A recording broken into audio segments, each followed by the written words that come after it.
Xin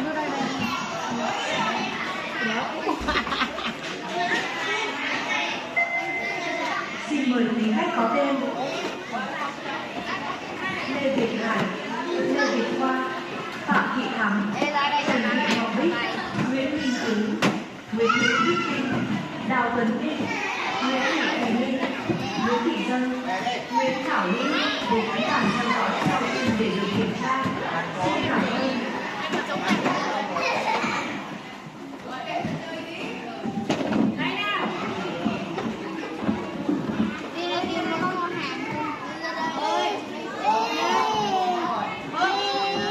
Quả bóng à, mẹ đi mua cho con quả bóng nha.